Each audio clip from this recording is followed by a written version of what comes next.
안녕하세요. 부동산을 보는 눈 리얼아이 박감사입니다.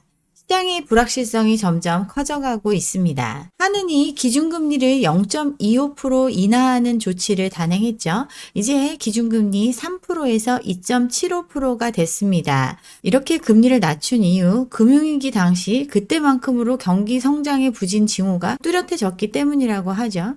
계엄 탄핵 사태까지 겹치면서 내수 위축이 더 커지고 있으니까 3연속 인하를 통한 경기 부양의 목소리에 응답을 했습니다.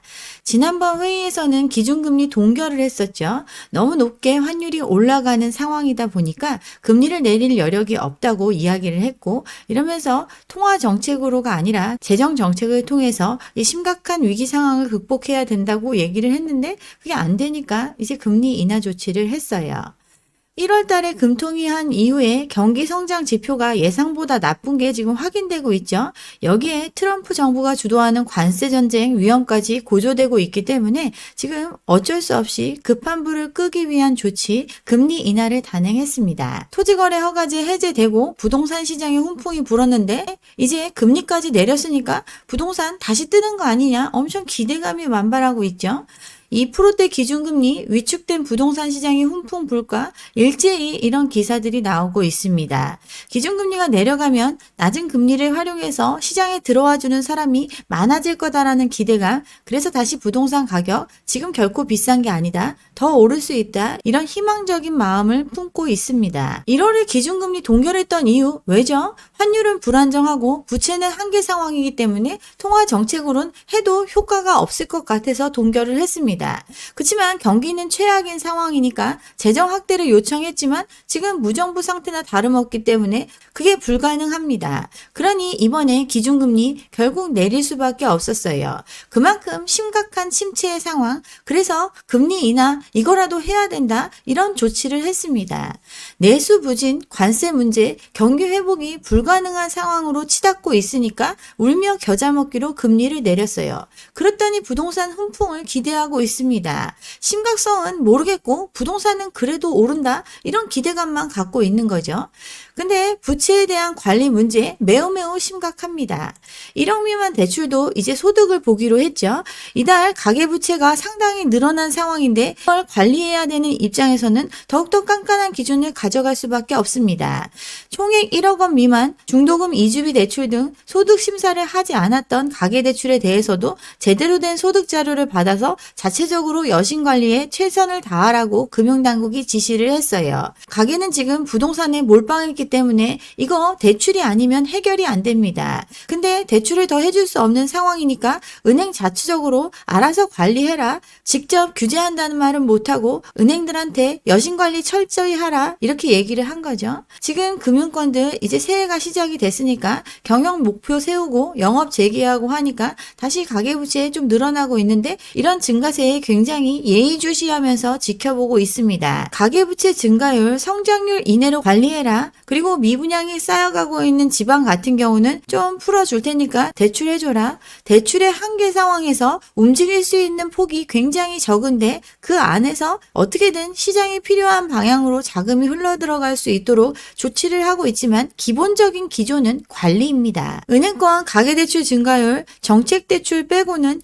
1에서 2% 정도밖에 안 되죠. 거의 늘어나기 어렵습니다. 정책대출 같은 경우도 과도한 쏠림이 발생하지 않도록 관리하겠다, 이런 입장을 밝히고 있어요. 사람들 부동산 아니면 빚을 안 졌죠. 그렇지만 부동산에 대한 욕망 때문에 가계빚 늘어나고 있습니다. 그래서 자꾸 늘어나면 주담대에 대한 위험 가중치를 높이는 조치 하겠다고 했습니다.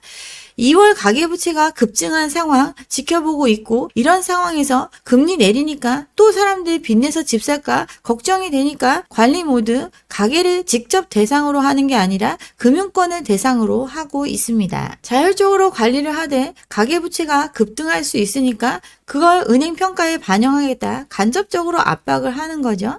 지난해 가계대출 목표치 어긴 은행에 대해서는 초과분만큼 총량을 줄이는 페널티를 부여를 했고, 그만큼 이 부분에 대한 대출 여력이 많이 사라진 게 은행의 현실입니다. 그렇지만 사람들 기대감이 너무 크고 지금 유주택자 비대면 대출 재개했다고 마치 대출이 마구마구 풀릴 것처럼 생각을 하는데 총량은 정해져 있어요. 부채의 한계 상황인 건 팩트입니다. 더 늘어나면 안 되죠. 그런데 돈은 필요로 하는 시장입니다. 그러니 선별적으로 금융을 지원해라 이런 얘기를 하고 있지만 넘치면 안 되는 것, 즉 그 안에서 움직이는 것, 그게 주요 골자입니다. 연초니까 풀고 대출해주고 하면 결국 수요가 늘어나겠죠. 줄 수 있는 자금은 한계가 있는데 수요가 늘어나면 선별적으로 자금이 흘러들어갈 수밖에 없어요. 지방에 인센 준다고 하지만 지방 물건 지금 사지 않겠죠. 소위 말하는 똘똘한 한 채에 빌려주고 여력을 소진해 버릴 겁니다. 1금융권 더욱더 그 부분에 있어서 옥죄고 있으니 순위별로 마감될 수밖에 없어요. 시장의 수요는 계속 늘어나고 있지만 그 수요를 충분히 충족시켜줄 만한 자금은 결코 시장으로 들어올 수가 없습니다. 이번에 정부가 작년하고 똑같이 50조 정책자금 풀겠다 이런 목표를 세웠지만 은행들 난감함을 표현하고 있습니다. 정책성 대출, 이게 급락하는 부동산 시장을 붙들어맸던 장치였죠. 그래서 올해도 이걸 더 해주겠다. 그래서 사람들 정책자금 풀리면 다시 부동산 오른다. 이런 얘기 하는데 가계부채 증가율을 관리하는 상황에서 정책성 대출을 다 해주고 나면 은행들 같은 경우는 역마진을 감수해야 합니다. 이 얘기 은행의 수익성과 건전성이 떨어질 수 있는 조치인데 일단 목표는 이렇게 잡았어요. 정책성 대출에 해당되는 거 디딤돌, 전세자금 대출, 신생아 특례, 보금자리론 이런 것들이 해당이 되는데 정부가 보증하는 것만으로는 50조를 공급할 수가 없습니다. 나머지는 은행 자체 재원으로 조달을 해야 되는데 이렇게 되면 순증액은 20조 원이 넘을 걸로 추정이 돼요. 연간 가계대출 증가액 60조로 억제하겠다고 일단 하고 있는데 이 중에 정책성 대출로만 3분의 1을 써야 하는 상황이 은행의 입장입니다. 은행들 사회적 기능을 맡고 있죠. 정부 대출 재원이 고갈됐다고 해서 정책을 안 할 수는 없습니다. 근데 이 정책성 대출을 해주면 이자율 차이가 2% 이상 벌어지기 때문에 해주면 해줄수록 역마진을 감수해야 합니다. 여기에 은행 자체 재원으로 공급하면 은행 자본 비율에도 영향을 주는 구조입니다. 그러니 이걸 선뜻 반길 수가 없습니다. 정부 돈으로 하면 오케이죠. 근데 고갈됐기 때문에 은행 재원으로 나갔던 거 여지껏 그렇게 정책성 자금이 부동산 시장으로 공급이 됐어요. 은행 입장에서는 팔면 팔수록 손해인 역마진 상품입니다. 또 가뜩이나 한도가 정해져 있는데 그중에 3분의 1은 이걸 취급해야 하는 상황이고 이걸 취급하면 할수록 건전성 지표에 악영향을 주는데 적극적으로 할까요? 눈치 보면서 하겠지만 이제 소득도 보고 대출을 깐깐하게 관리하라고 하니까 신용은 하겠지만 소극적으로 나설 수밖에 없습니다. 정책자금 50조 풀리니까 다시 뜨거워진다? 이걸 기대하기엔 시장의 상황이 그렇게 녹록지가 않아요. 대출이 풀린다라는 기대감 있지만 생각과 다른 불확실성이 존재하고 있습니다. 환율도 문제죠. 트럼프 관세 위협에 2주 만에 1,450원대를 돌파를 했고 마감은 1,460원을 넘겼죠. 시장에서는 안전자산에 대한 수요가 급증을 하면서 달러 인덱스 가파르게 올랐어요. 이에 따라서 우리나라 환율 또한 급등을 했습니다. 20원이 올랐죠. 외국인들 국내 증시 투매를 했고 환율을 끌어올렸어요. 미국 증시도 급락을 했으니 더 위험한 투자 대상인 우리나라 증시에서 자금을 빼갔고 그러면서 환율이 올라갔습니다. 환율이 올라가는 거 물가에도 영향이 있죠. 개엄 이후에 1,400원이 넘어간 환율, 지금 고만고만 유지하다가 트럼프 관세 정책 이후에 급등을 하고 있습니다. 근데 이게 하향 안정화되더라도 물가에는 이미 영향을 줬습니다. 3개월 이상 이렇게 환율이 올라간 상황이 유지되면 장기적으로 물가에 영향을 줄 수밖에 없고 하반기까지 물가 상승 압력이 지속될 거라고 한은에서 보고서가 나왔어요.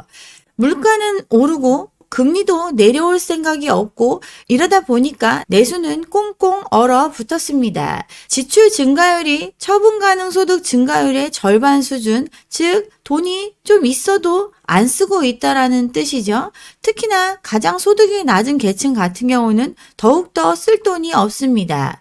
빈부격차를 알려주는 비율은 오히려 좁혀졌어요. 즉, 부자들도 지금 허리띠를 졸라매야 하는 심각한 내수 침체의 상황 맞습니다. 고가의 자동차 이런 거 지금 안 사고 있는 이런 상황이죠. 대출의 한계 상황에 은행문은 좁아지고 있고 환율은 치솟아 오르는데 물가는 오르고 있습니다. 내수는 침체된 지 오래고 상황을 극복하기 위해서 당장 수십조의 추경을 해야 된다. 이런 논의가 지금 이루어지고 있죠. 근데 추경을 논의하고자 했던 국정협의회가 무산이 됐습니다. 민생과 경제 여건이 지금 보통 어려운 상황이 아닌데 정치적인 상황, 무정부 상태에 가깝죠. 자영업자 지금 쓰러져 가고 있고 기업들도 자금난에 허덕이고 있습니다. 1분 1초가 급한 상황이기 때문에 추경만큼은 일체 다른 사안과 결부시키지 말고 추진해야 한다. 국회의장이 이야기를 했습니다. 추경의 규모, 누구에게 지원을 할 것인가 이런 부분에서 여야의 입장 차이가 있지만 당장 추경이 필요하다는 것에 대해서는 동감하고 있죠. 추경 규모 15조에서 20조를 하느냐 30조 이상은 해야 된다. 규모는 다르지만 재정을 확대해서라도 지금 내수를 살려야 하는 심각한 상황 깊어지고 있습니다. 경제 성장률 1.6% 정도 예상하고 있는데 더 떨어질 걸로 생각이 되고 있으니까 하는 총재도 이례적으로 얘기한 추경이죠. 추경 규모 잠재 성장률 2%를 맞추려면 40조는 풀어야 된다. 이게 야당의 얘기고 지금 살림살이 거덜난 상황에서 그만큼 풀 수가 없다. 또 대선도 앞두고 있고 뭐 이런 상황까지 고려했을 때 정치적으로 더 풀려고 하는 거 아니냐? 여당은 반대하고 있습니다. 살림살이가 팍팍한데 재정을 많이 써가지고 당장 진통제 처방을 한다고 해서 경기가 좋아지는 것은 아니니까 조금만 풀자. 이런 입장들 서로 내용은 다르지만 신속한 추경이 필요할 만큼 경제는 바닥입니다. 환율은 올라가고 있는데 환율 방어를 위해 금리를 올리지는 못할 망정 내수 침체 때문에 기준금리는 내린 상황입니다. 위험회피 시장이니까 환율 더 오를 가능성이 지금 높아지고 있죠. 이미 환율이 올라갔기 때문에 물가에 상당 기간 영향을 줄 걸로 예상하고 있고 당장 안정된다 하더라도 물가 한 0.5% 정도는 더 올라갈 수 있다라고 한은은 얘기하고 있습니다. 내수 침체 극심하니 정부가 돈 풀어야 한다. 근데 곡간이 바닥났으니 이걸 얼마를 풀어야 될지 다투고 있고 이 추경 통과 문제 지금 불투명한 상황입니다. 심각한 상황에서 코로나를 겪고 내수 부진의 상태를 오랜 시간 버텨온 자영업자들 이미 한계 상황에 처해 있습니다. 여기에 부동산 과열기에 무분별하게 돈 끌었었던 PF 문제들 여전히 해결되지 않은 채 그대로 쌓여 있어요. PF 문제 여실히 보여주는 것 안강건설의 법정관리입니다. 여기 같은 경우 부채 비율 157.5% 건설업체 치고 매우 튼튼한 재무구조를 보이고 있어요. 신동아나 삼부처럼 수백 프로의 부채 비율이 아님에도 이번에 물류센터 PF 하나 못 막아서 법정관리로 들어갔어요. 시행사가 연대보증을 섰죠. 830억 원을 떠안으면서 유동성이 급 악화됐습니다. PF의 시공사가 신용 공여하는 것 일반적인 현상이죠. 그중에 한두 개만 잘못돼도 도산으로 몰리는 것 지금 건설사의 현실입니다. 안강건설 같은 경우 작년에 2천억이 넘는 매출을 기록했고 흑자였습니다. 부채 비율도 160%도 안 되죠. 먼저 법정관리를 신청한 신동아건설, 삼부토건 이런 데 400%가 넘어가는데 그거보다 훨씬 낮은 수치입니다. 근데 왜 법정관리 들어갔죠? 임차인을 구하지 못한 물류센터 EPF 채무 상환 부담을 시행사 대신에 안게 됐기 때문입니다. 안산 수도권이죠. 여기에 물류센터를 짓는데 550억 받고 지어주기로 계약을 했습니다. 시행사가 이 사업하면서 800억이 넘게 대출을 했고 이 PF에 대한 책임 준공 그리고 채무인수 약정, 연대보증까지 건설사가 제공을 했습니다. 근데 물류센터 여기 물건을 맡기는 임차인을 구하지를 못했어요. 건물은 다 지었는데 임차인을 못 구했고 또 팔려고 내놨는데 팔리지도 않았습니다. 그래서 연대보증 섰던 건설사가 채무를 인수하게 된 거죠. 돈 빌려준 대주단 돈 회수하기 위해서 지금 공매를 진행하고 있는데 7차례나 진행을 했는데 아직 마무리가 안 됐습니다.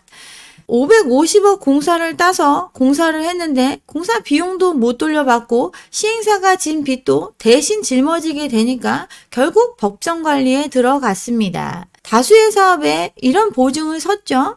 그러니 유동성 위기를 극복하지 못했습니다. 대우조선해양건설도 법정 관리를 신청했습니다. 올해 겨우 2달 지났죠? 올해 벌써 5번째 건설사 부도입니다. 부채 비율 800%가 넘어가는 여기 원래 다른 데서 인수하려고 했다가 자금 마련이 안 돼서 인수 포기가 됐고 그러면서 다시 법정 관리 신청을 했습니다. 금호건설도 불안감 커져가고 있죠? 매출 원가율이 104%, 즉 손해만 보고 있습니다. 부채 비율은 600%로 증가를 했어요. 올해 분양 물량 중 거의 80% 가까이가 지방사업장인데 지방 같은 경우 미분양이 지금 속출하고 있는 상황이니까 더 안 좋아질 걸로 우려되고 있습니다. 부채 비율 같은 경우 전년 말에 260%였는데 1년 만에 600%, 2배 넘게 부채 비율이 증가를 했습니다. 롯데 유동성 위기설 계속 나왔죠. 지금 시장의 유동성 위기를 불식시키기 위해서 갖고 있는 거 지금 다 내다 팔면서 설명하고 있습니다. 현금 확보를 위해서 갖고 있는 거 팔아서 이만큼 돈 있으니까 우리 믿어달라 하고 있어요. 지난 연말에 설명회 했었는데 또다시 설명회를 했죠. 자산 어떻게 매각하고 있고 어떻게 지금 돈 마련하고 있다. 그러니 돈 빼지 말아달라 이런 얘기 하는 거죠. 호텔도 팔고 공장도 팔고 백화점도 팔고 알짜 부지도 팔고 지금 다 하고 있습니다. 22년도에 둔촌주공 PF 위기 상황에서 롯데건설 자금 마련하느라고 모회사에 돈 빌리고 그렇게 위기를 넘어섰는데 지금 갖고 있는 알짜 부지 팔려고 내놨습니다. 건설사의 위기 문제 해소된 게 없고 그 불안감은 점점 커져가는 시장입니다. PF 문제 해결 안 됐기 때문에 그런 거죠. PF의 해결은 자기들이 들어간 돈을 회수할 만큼 시장성이 있어야 하는데 그 시장성이 사라졌기 때문에 회생이 불가합니다. 그냥 연명하고 버티고 있었는데 더 이상 안 되니까 하나둘씩 손을 들고 있어요. 롯데 위기설 겪었고 태영 법정관리 들어갔습니다. 신세계 상장 폐지하고 모회사가 인수하면서 정리하고 있죠. 신동아건설 삼부토건 법정관리 들어갔습니다. 부채 비율 156%에 양호했던 안강건설도 지금 법정관리 들어갔어요. 그것도 PF 채무보증 한 건을 막지 못해 법정관리로 갔습니다. 연이어 터지고 있어요. 부동산 누군가 써줘야 의미 있다 했죠. 임차인 못 구하고 팔리지도 않고 돈 못 갚고 여기에 돈 빌려준 대주단들 손실을 보더라도 팔아서 자금을 회수하기 위해서 공매 처분하고 있습니다. 아까 안강건설 건 같은 경우 공매 7번이나 진행이 됐다는 얘기 그만큼 손실이 확정되고 있음을 뜻합니다. 손실이 나면 이걸 흡수할 수 있는 능력, 대손 충당금 쌓아야 되는 부담은 커지고 있는 거죠. 이거 하나도 달라지지 않았고 상황은 더욱더 심각해지고 있습니다. 거시경제 상황, 성장률 그냥 현상 유지가 2%입니다. 근데 우리 1.6% 예상합니다. 그것도 2달밖에 안 됐는데 1.4% 이렇게 더 안 좋아질 걸로 예상이 되고 있고 그래서 긴급 추경이 필요하다. 금리 환율 때문에 내릴 수도 없는 상황인데 내리는 조치 단행을 했습니다. 내수는 침체되고 부자도 차 안 사는 이런 안 좋은 상황 맞습니다.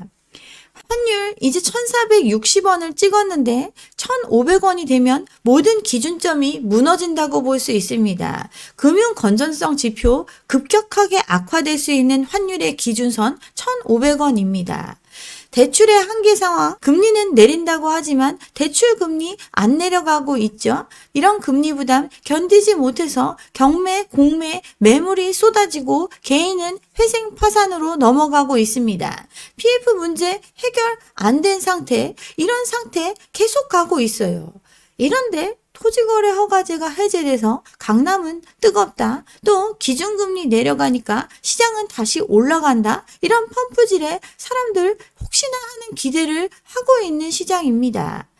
연예인들 집 샀는데 돈 얼마 벌었다. 이런 기사가 계속해서 도배되고 있죠. 43억에 분양받은 집이 지금 130억이다. 나인원 한남의 얘기입니다. 나인원 한남 같은 경우 임대후 분양 전환 이런 형태였는데 너무 비싸서 연예인들한테 일단 전세 들어가 살다가 분양 받든가 해라 이렇게 팔았던 물건입니다. 그랬던 집들 똘똘한 한 채 한 집에 100억 200억 하는 거 당연하다 이런 분위기에 엄청나게 올라갔어요. 43억에 산 집이 130억에 매물로 나와 있으니까 돈 벌었다. 부동산만한 것이 없다. 이런 얘기를 하고 싶은 거죠. 전지현 씨 성수동에 110억짜리 아파트 샀다. 이거 기사 나왔었는데 7개월 만에 135억이 됐다. 집 사기만 하면 오른다. 똘똘한 한 채 비싼 집들은 끝없이 오른다라는 얘기를 계속 떠들고 있습니다. 강남 3구에서 부동산 상승세가 시작이 돼서 점차 확산되고 있다. 기준금리는 내리고 이자 부담이 적어서 상승 거래가 늘어난다. 투자 심리가 살아났다. 매수세가 강해지고 있다. 부동산 투자해서 돈 벌었다. 이런 사람들 또 돈 벌 거다. 이런 기대감으로 일부 유입될 수 있지만 그들만의 얘기입니다. 그렇지만 이걸 가지고 계속해서 시장의 붐을 일으키기 위해서 언론들은 떠들고 있습니다. 연예인 얘기 한두 개가 아니죠. 6억에 샀는데 20억, 개그맨 김영철의 아파트 얘기, 청담동 아파트 지금 19억 20억인데 11년 전에 6억 주고 샀는데 3배가 올랐다. 이런 기사 나왔습니다. 김영철 유명하죠? 이 사람이 대출 하나 없이 살 수 있었던 금액이 6억입니다. 이사 첫날 은행 대출 하나 없고 내 돈으로 산 집이 생겨서 살면서 제일 편하게 두 다리 뻗고 잤다. 그만큼 6억이란 돈도 유명인이 모으기에도 굉장히 높은 금액입니다. 근데 지금 사람들 10억, 20억, 30억, 50억 이게 아무 돈도 아니라고 생각하는 착각에 빠져 있어요. 토지거래 허가구역 지정됐을 때는 규제를 하면 할수록 오른다. 규제의 역설을 얘기했고 이제 해제가 된다고 하니까 또 오른다고 합니다. 그리고 연예인들 얼마에 사서 얼마를 벌었다 이런 얘기들만 쏟아내면서 광고지 역할을 하는 건 여지껏 해왔던 언론의 모습입니다. 뜬다 심리라도 띄워서 사람들 돈 많은 착각에 빠지게 만들어서 뭔가 해보려고 하고 있지만 결국 혼란만 야기하고 있습니다. 이제 능력이 있는 사람들도 더 많은 빚을 져서 뛰어들고 있는 시장, 잠재적 부실을 점점 더 키워가고 있는 것 현실입니다. 불확실성의 시대가 왔죠. 현금을 가지고 있는 것보다 자산에 투자하는 게 더 많은 이익을 볼 수 있다. 그건 계속 이 상황이 유지될 수 있을 거다라는 믿음 때문입니다. 근데 일반적인 사람들과 사고가 다른 트럼프가 대통령이 되고 관세 정책 발표를 했습니다. 현금의 자산의 최대 적은 바로 불확실성입니다. 근데 지금의 시장, 그 불확실성이 커져가고 있는 시장입니다.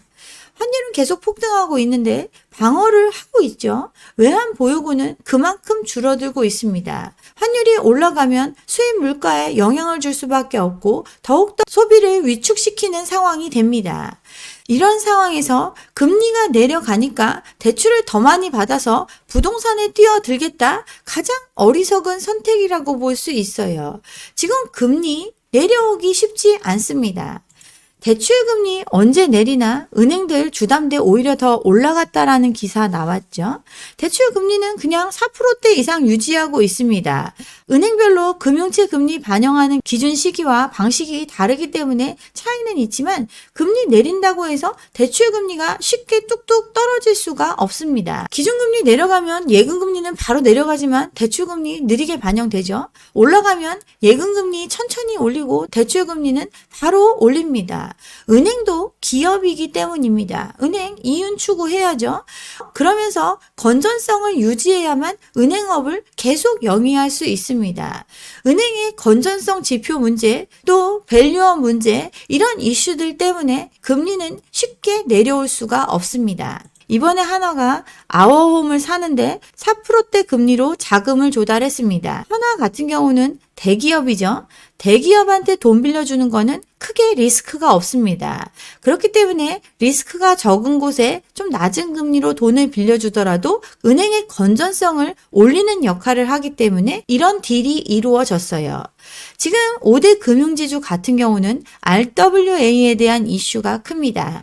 위험 가중자산 관리를 하고 있는 건데, 위험 가중자산 말 그대로 자산 유형별로 위험한 정도를 감안해가지고 계산을 하는 것입니다. 즉, 돈을 잘 못 갚을 것 같은 데다 빌려준 거는 더 가중치를 두고 잘 갚을 수 있는 데는 좀 덜 가중치를 둬가지고 자산을 평가하는 겁니다.